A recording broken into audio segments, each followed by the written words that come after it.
cordial saludo. Bienvenidos a otra sesión de nuestro curso de mecánica.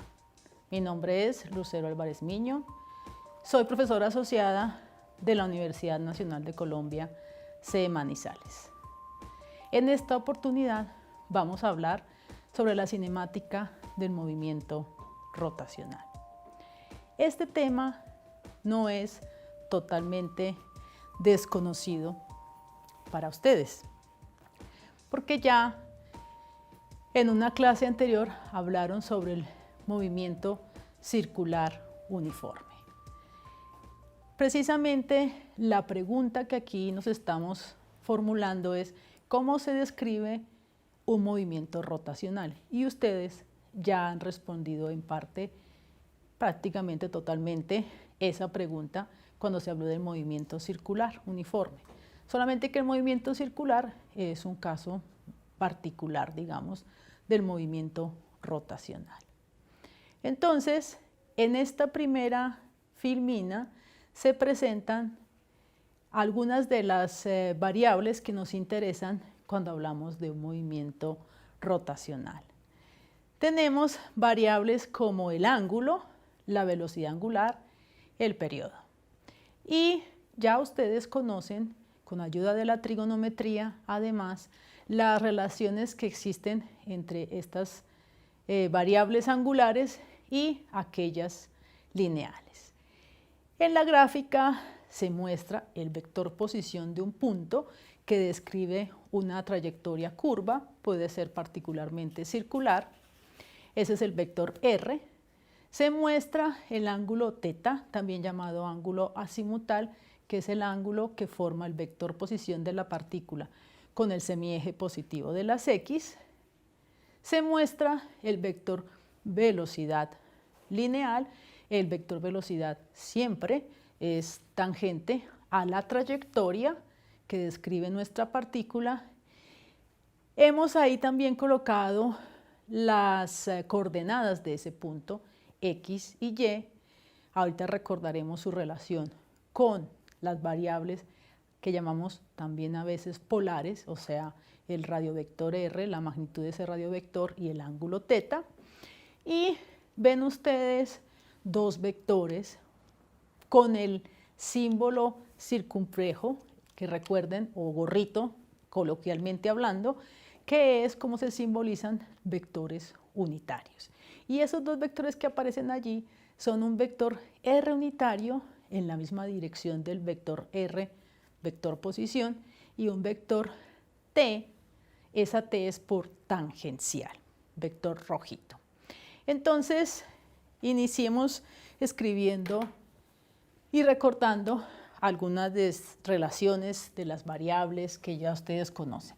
Entonces tenemos el desplazamiento en el caso del movimiento lineal, ¿cierto? Y digamos su análogo sería el desplazamiento angular θ.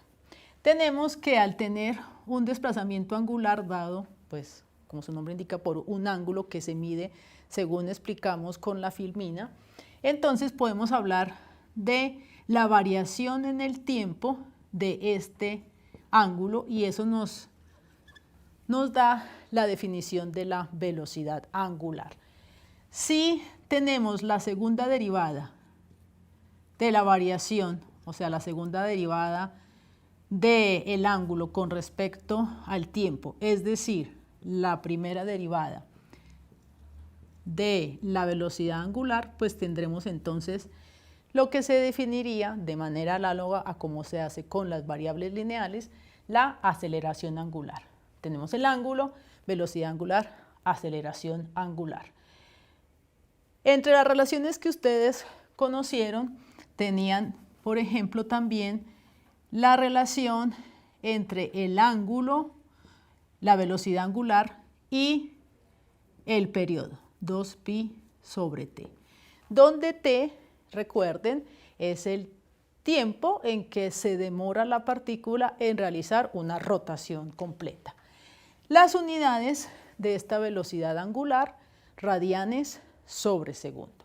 Y muchas veces hablábamos de la relación de la velocidad angular algunos llaman también frecuencia angular, con una frecuencia f, que se mide en hercios. F se mide en hercios, 1 sobre segundo. Y seguramente ustedes también recordarán otra relación que nos une estos dos mundos de lo lineal con lo angular, que es la relación entre la magnitud de la velocidad lineal y la velocidad angular. Recordemos que esta relación tan sencilla, ¿qué es lo que explica?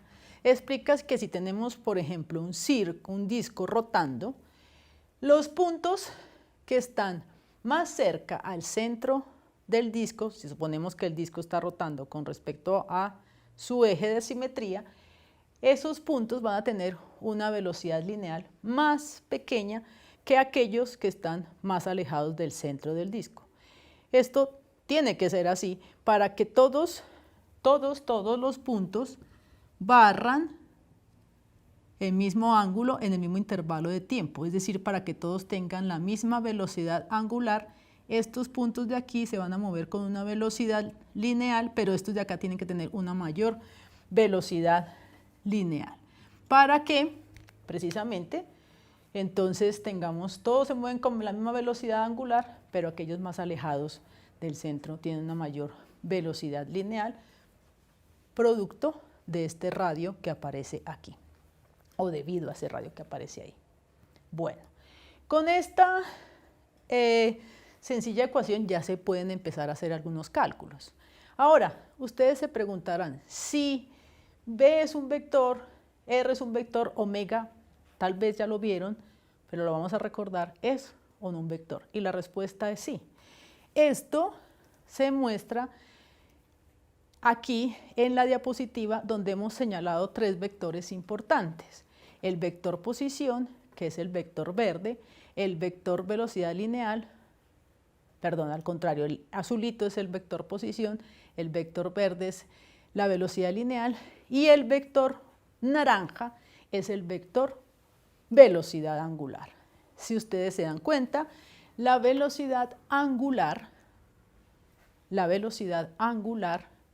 está orientada en el plano perpendicular, está orientada perpendicular al plano de rotación de nuestro objeto. Y esta velocidad angular sigue la regla de la mano derecha, es decir, si yo giro estos dedos en la dirección de la rotación, el pulgar me indica la dirección del vector momento angular. Este es mi vector momento angular o mi vector momento angular, la dirección que me da el dedo pulgar.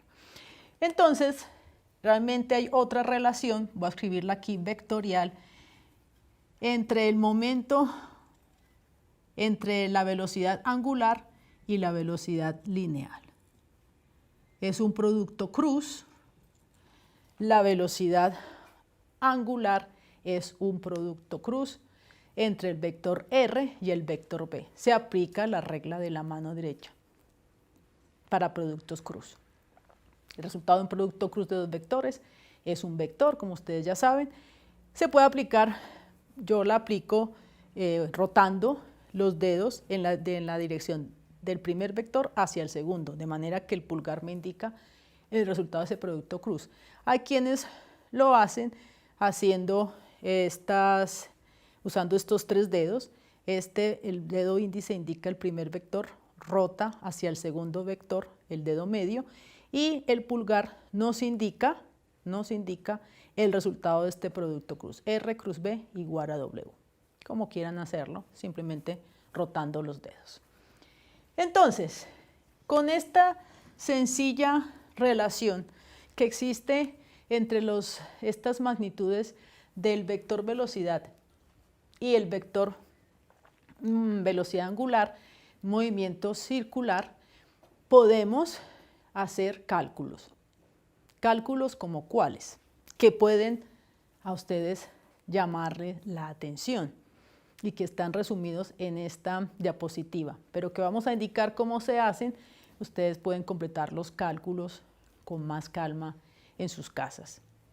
Entonces, podemos calcular la velocidad de rotación de la Tierra, de nuestro planeta Tierra, sobre su propio eje y calcular también la velocidad de traslación, se llama, o rotación alrededor del Sol, de la Tierra alrededor del Sol, valga la redundancia. Empecemos por el segundo.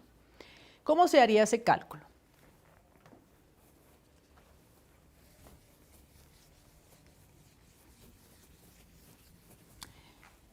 Entonces, para calcular la velocidad de rotación alrededor del Sol de nuestro planeta Tierra, ese que llaman a veces también movimiento traslacional alrededor del Sol, ¿qué necesitamos? Vamos a usar, como dijimos, esta sencilla ecuación, R por W. Estamos suponiendo que es un movimiento circular.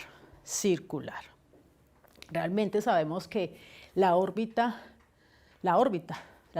de los planetas alrededor del Sol no son exactamente círculos, sino elipses. Pero la aproximación es buena en el caso de nuestro planeta Tierra, porque la excentricidad de nuestra elipse es muy pequeña, prácticamente estamos hablando de un círculo.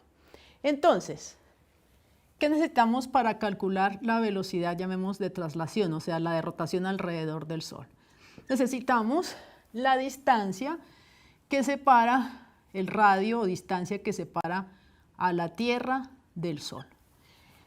Eso necesitamos. Y necesitamos esta velocidad angular de traslación. Esta velocidad angular, aquí voy a indicar cómo se calcula, qué es lo que necesitamos. Sabemos que el periodo, o sea, lo que se demora la Tierra en dar una vuelta al Sol son 365 días, más o menos. Entonces lo que hay que hacer es ese periodo de 365 días, llevarlo a segundos, a partir pues de lo que ya sabemos, ¿cierto? Que en una hora hay 3.600 segundos, en un día hay 24 horas y tenemos 365 días. Luego, usando la relación que escribimos anteriormente, podemos hallar, aquí de traslación, podemos hallar entonces nuestra frecuencia o nuestra velocidad angular. ¿Y cuál es esa distancia que separa a la Tierra del Sol? Es el número de alrededor 150.000 millones de metros. Cuando ustedes pongan esos numeritos, les va a dar esta velocidad de traslación, que es la velocidad a la que camina nuestra nave común, como a veces menciona un presentador de televisión.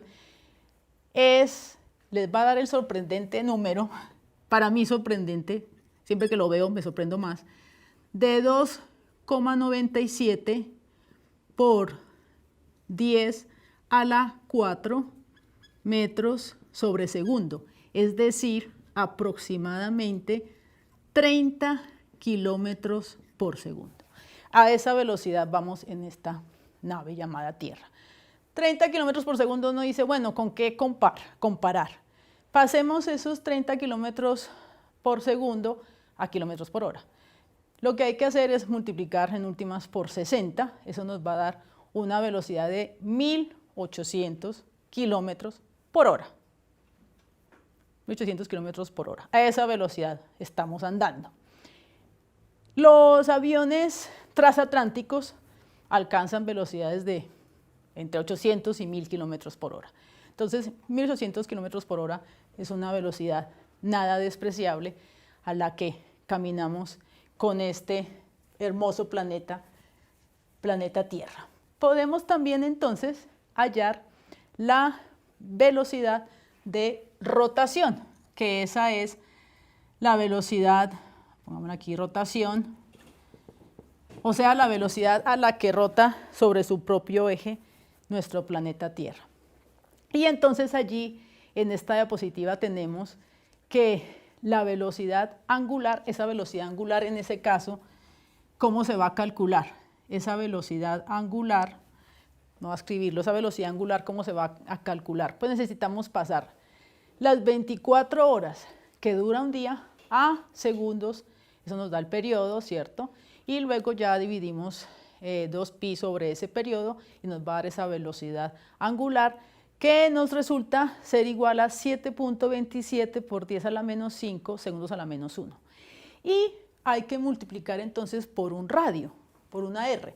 ¿Cuál es esa R? Bueno, entonces en el inserto que aparece en la filmina se ve que el R no es igual para todos los puntos sobre la superficie de la Tierra, porque una cosa es el radio y otra cosa es la distancia de ese punto al eje sobre el cual gira la Tierra. Es decir, lo que nos interesa no es el vector posición del punto, sino su distancia perpendicular al eje de rotación. Y entonces necesitamos utilizar algo de trigonometría.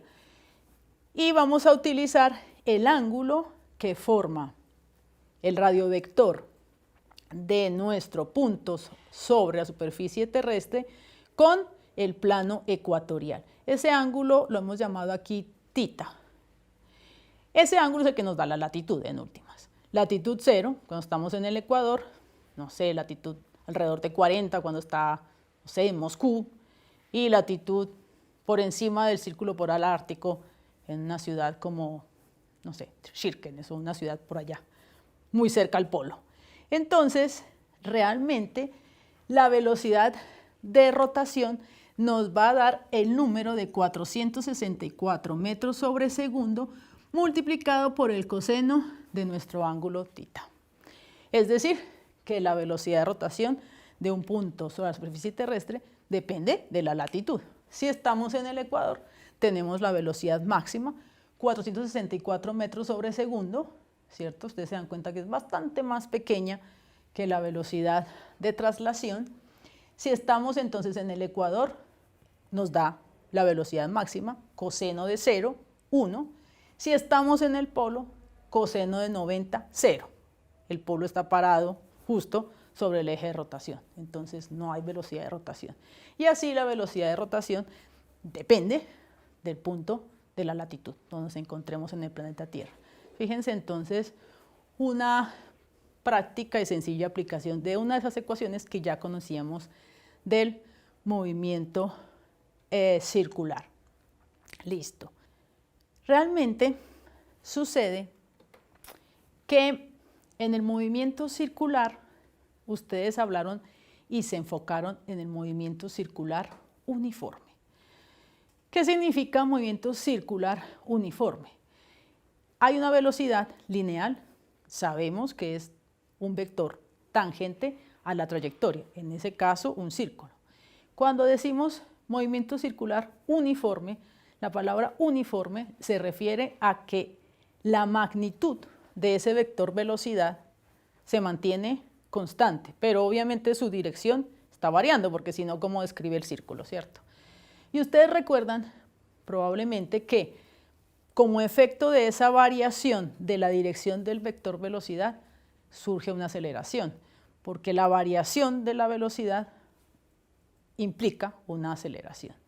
Vamos entonces a hablar más sobre las aceleraciones que aparecen en un movimiento rotacional en general. Puede ser circular, si la trayectoria es circular, pero puede ser que la trayectoria sea elíptica o puede que sea alguna de las secciones cónicas que también ustedes estudiaron en su geometría analítica. Recordemos que hay 4 secciones cónicas: en la elipse, el círculo, la hipérbola y la parábola. Y sabemos que nuestros astros se mueven describiendo cualquiera de estas 4 trayectorias. Después de haber calculado las velocidades de rotación con respecto a su propio eje de la Tierra y la velocidad de rotación alrededor del Sol, veamos entonces qué podemos decir sobre la aceleración en un movimiento circular. La aceleración, vamos a partir de la base, es el cambio del vector velocidad con respecto al tiempo. Este vector entonces velocidad tiene una magnitud igual a R por W y tiene una dirección que está dada por el vector tangencial. Este vector tangencial se presenta en la diapositiva llevado al centro o al origen del sistema de referencia. Calculemos cuidadosamente esta derivada.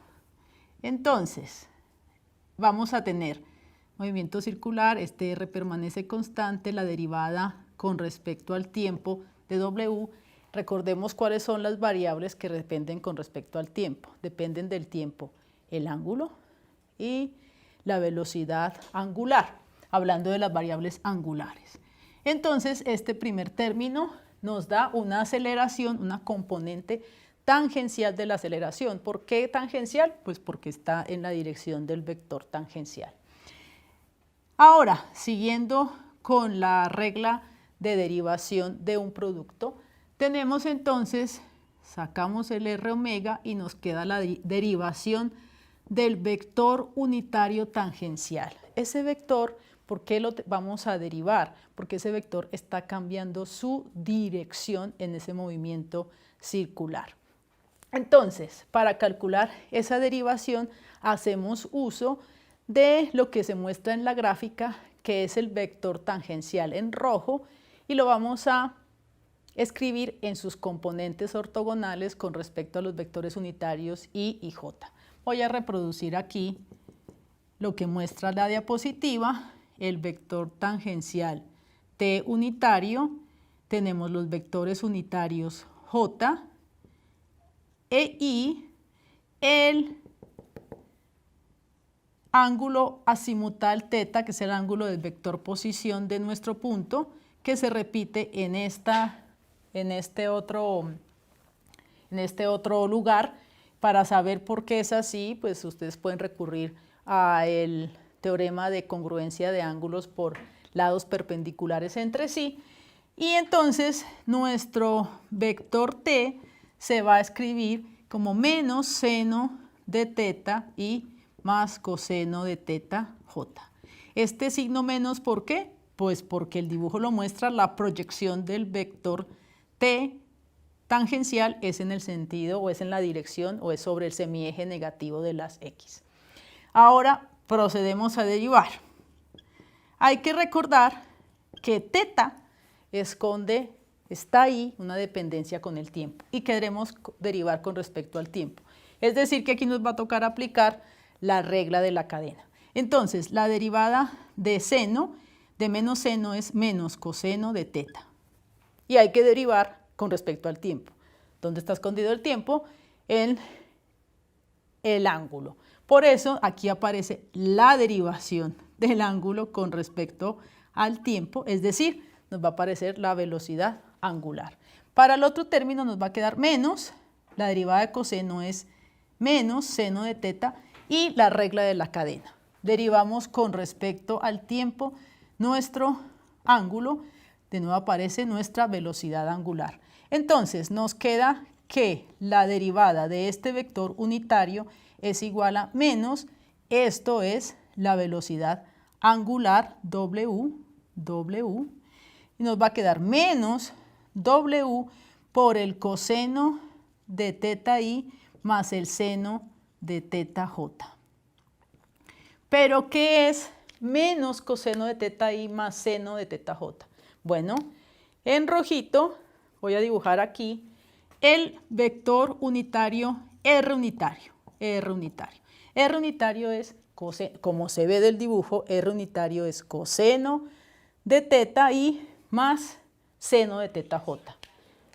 O sea que nuestra derivada en últimas de nuestro vector tangencial es igual a menos W por el vector R unitario.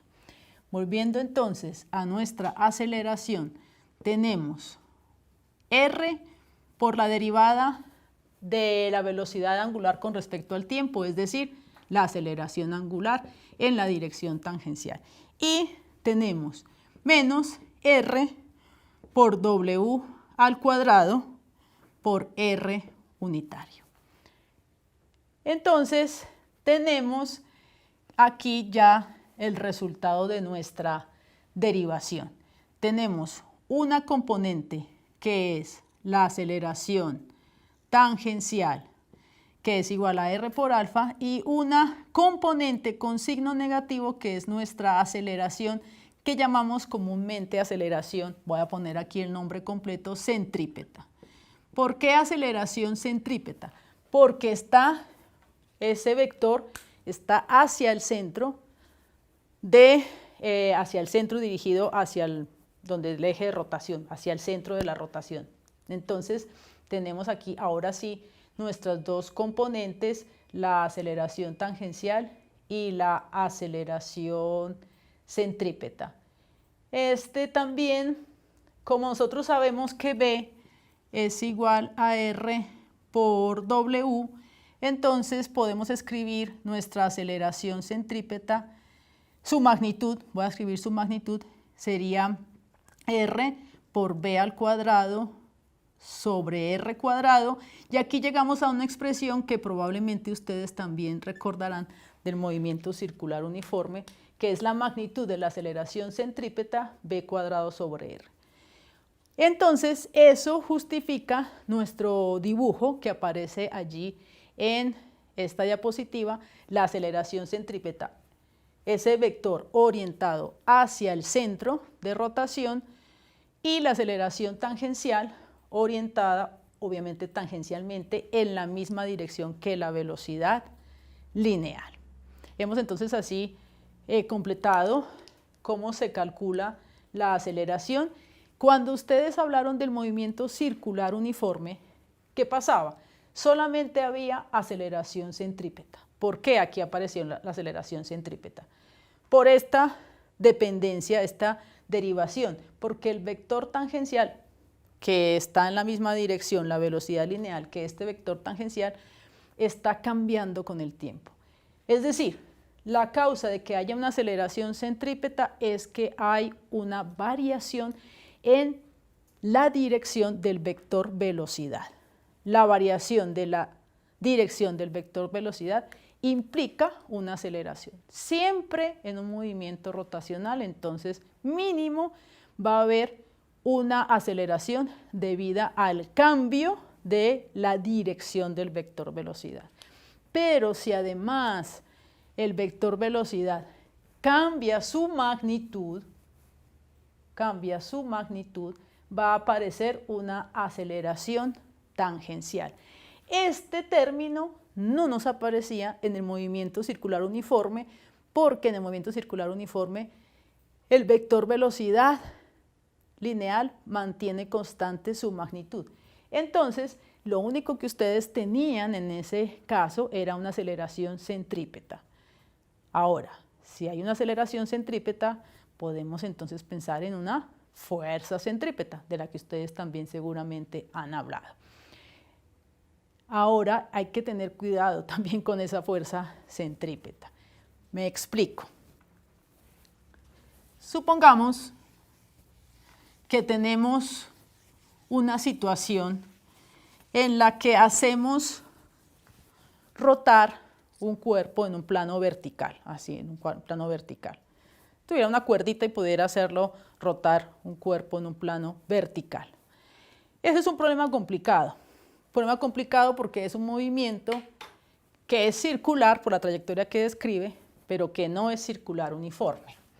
Entonces, si a usted le piden que dibuje, está aquí, en el plano vertical, va a rotar este cuerpo. Un plano vertical describiendo un círculo, esa es su trayectoria, este es mi objeto. Si a usted le piden que dibuje las fuerzas que actúan sobre ese objeto, usted va a dibujar la tensión y va a dibujar el peso. Y usted puede estar tentado a dibujar, porque usted recuerda que cuando hay un movimiento circular, mínimo hay una aceleración centrípeta. Usted podría estar tentado a dibujar la fuerza centrípeta, pero no lo debe hacer. Las únicas fuerzas que actúan sobre este objeto son las fuerzas debidas a la cuerda, la tensión, y la interacción entre el planeta Tierra y el objeto, que es el peso. Y entonces, ¿dónde quedaron esas aceleraciones de las que acabamos de hablar? Pues sabemos que si quisiéramos aplicar aquí dinámica, no lo vamos a hacer, pero si quisiéramos aplicar dinámica para resolver, no sé, cuál es la tensión en la cuerda o lo que necesitemos, lo que uno realmente hace al aplicar la dinámica, o sea, la segunda ley de Newton, es que uno va a hallar la resultante de todas las fuerzas. Si hacemos la suma vectorial, esta fuerza que este vector que estoy dibujando aquí en negro sería la fuerza resultante. Y si se dan cuenta, esa fuerza resultante va a tener dos componentes. Una componente a lo largo del radio, ¿cierto? Y apuntando hacia el centro, y una componente tangencial. Con esta componente está asociada nuestra aceleración centrípeta y con esta componente de esa fuerza total está asociada nuestra aceleración tangencial. Por tanto, lo que estamos diciendo aquí es que la aceleración centrípeta y en general la aceleración que acabamos de escribir es la aceleración resultante. No se dibujan en general, sino que uno dibuja son solamente las fuerzas que son resultado de la interacción del objeto con otros cuerpos. Las fuerzas como interacciones. Esta, en cambio, negra, es la resultante. Y esa resultante, como ustedes ven, en este caso de este movimiento, tendría dos componentes, centrípeta y tangencial.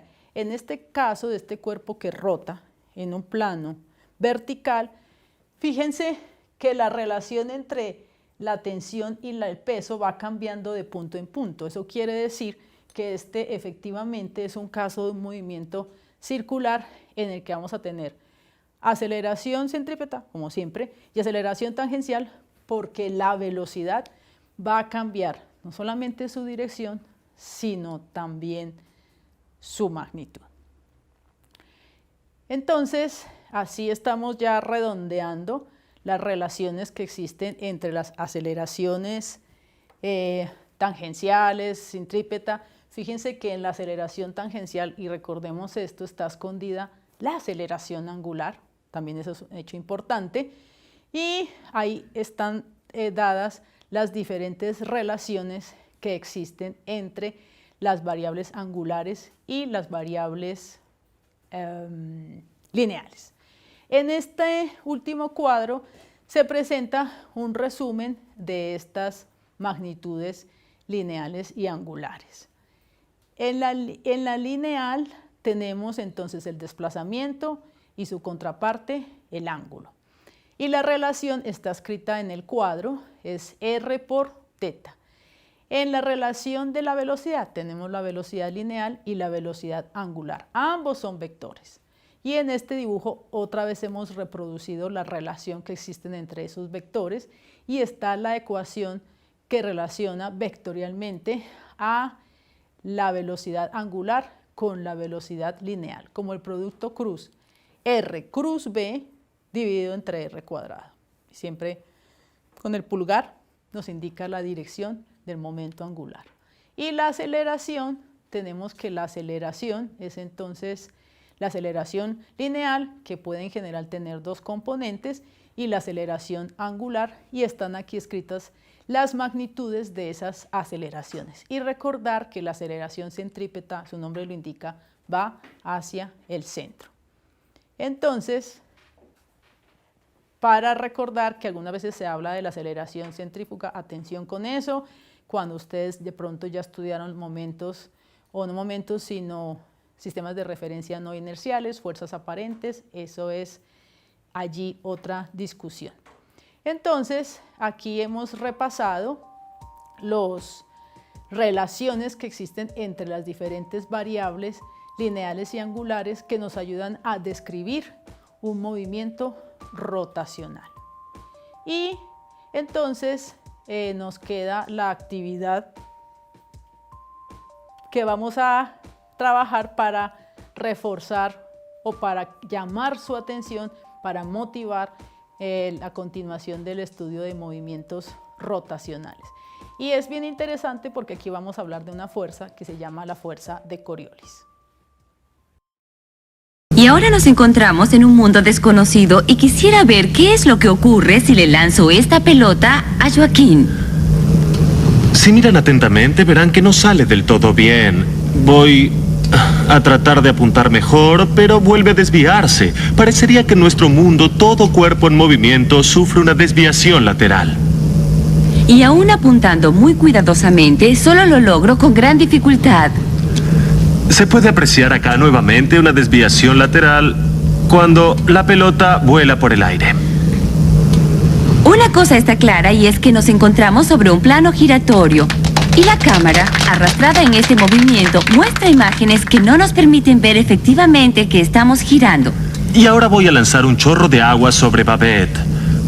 Veamos si la puedo mojar.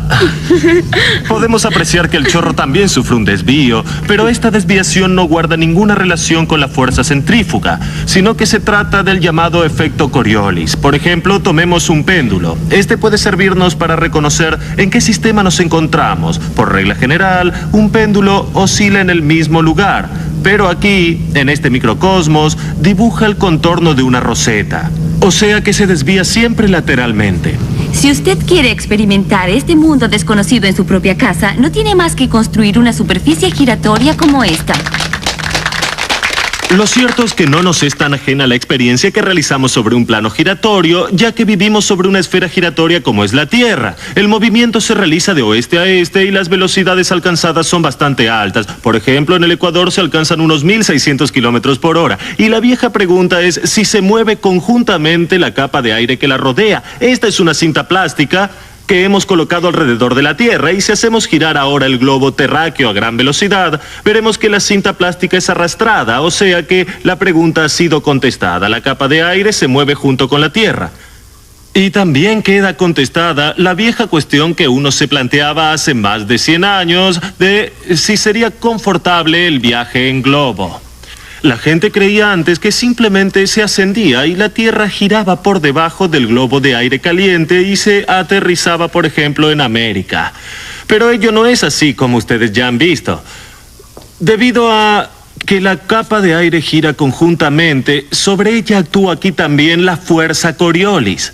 Y si observamos ahora el Ecuador, donde hace mucho calor, vemos que el aire asciende, se enfría arriba, vuelve a caer y fluye nuevamente hacia el Ecuador. Surge entonces la incógnita de cuál es la dirección de estos vientos. Es claro que estos vientos alisios no tienen esa dirección, sino que son desviados por la fuerza Coriolis.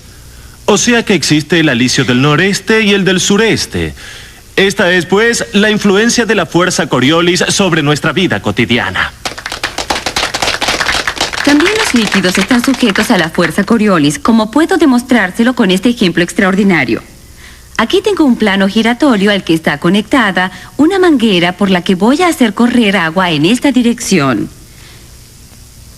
Si ahora el plano comienza a girar, pueden ver con claridad cómo el tubo de goma se desvía hacia la parte roja. Ustedes verán que si envío la corriente de agua en dirección contraria, la goma se desvía hacia la franja azul. Y si cierro el pasaje de agua, volverá a su posición inicial, debido a que en los líquidos y en los fluidos se deslizan partículas exactamente igual que en nuestro juego con las pelotas y el plano giratorio. Ese es el efecto de la fuerza Coriolis. Digamos que los movimientos giratorios pueden simularse de otras formas, por ejemplo con un columpio. Aquí se columpia un tubo de goma de forma que parece como si este extremo del tubo girara en ambas direcciones. Y si ahora hacemos pasar agua por el tubo, ocurre algo especial. De pronto todo el sistema comienza a agitarse. Si corto el pasaje de agua, vemos que el balanceo retorna a la normalidad. Pero si vuelvo a hacerla correr, realizará nuevamente este movimiento, indicando que también estas partículas de agua están sujetas a la acción de la fuerza Coriolis. De esta forma, también puede medirse sin dudas el pasaje de un fluido o un líquido. Bueno, y hasta aquí nuestra clase de hoy.